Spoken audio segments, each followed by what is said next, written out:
Something that has got me, I'm just going to say it right here, pissed off to the 10th degree. And it happened on Memorial Day weekend, nonetheless. Our Fallen Firefighters Memorial in Jackson.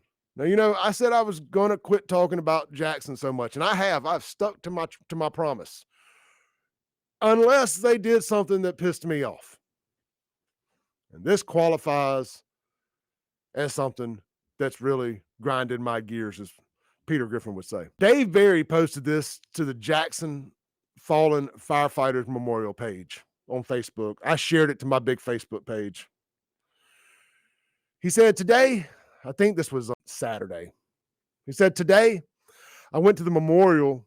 There's a Fallen Firefighters Memorial right there in front of the old, I think it's Precinct 1 or Station 1. It's the Convention and Visitors Bureau for Jackson now, I believe. Right on the corner of Pearl and right next to City Hall. Anyway, right on the corner of Pearl Street and one of those side roads. He said, today I went to the memorial to do some routine groundwork, weed eating the grounds at the memorial and around the station.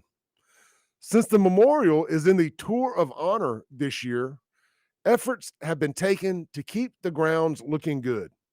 Since the city of Jackson does absolutely nothing at the memorial site, upon arrival, I find that parking stripes have been painted on the brick drive at the memorial while we have a no parking sign in front of the memorial. Guys, literally, you can go look at the pictures on my Facebook. They painted parking stripes on gorgeous bricks, for one thing. Don't they know slaves laid those bricks? If they had known slaves laid those bricks, I can assure you, you wouldn't even be allowed to walk on them. But they didn't think that far ahead because they don't think. They just do. I mean, they are desecrating the memories of the slaves that laid those bricks by allowing cars to park on them. They're also desecrating the memory of those firefighters who gave all to allow cars to park in front of the memorial where it clearly says no parking. He says we apparently can't get any respect for what the memorial stands for. 3 vehicles were parked on the grounds with one backed right up to the memorial. We have already had to pay for damages caused by somebody a few years ago, thus the reason for a no parking sign. But ignorance prevails. That cost us $5,600 to fix. The future doesn't look bright when city leaders don't care. To say I'm angry is a mild understatement. There's 3 cars parked there. To the best of my knowledge, they all 3 appear to be City of Jackson cars. What did I say? I want to make sure I respond.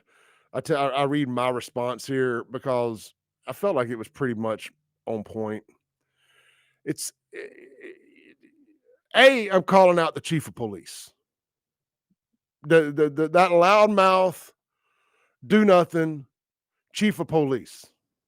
I'm calling him out first. Do something. Do something. Not Capitol Police's job to write parking tickets. They don't do that. They fight crime. It's your job. It's JPD's job to write parking tickets. Y'all got the ticket witches down there running around giving everybody parking tickets that are 2 seconds over their parking meter time. Go write whoever is assigned these vehicles a ticket for this, the equivalent of parking in a handicap, but even more disrespectful in my opinion. We already know that y'all don't care about parking in handicaps. We have plenty of video to back up that statement. See Mother's Day video, Walmart, North Mississippi, for example, A. But I wrote here, I said, when are y'all going to learn that it's not just this administration, it's the entire city that elected them 2 times. They don't care for or respect anyone, anything, not a single tradition that came before them.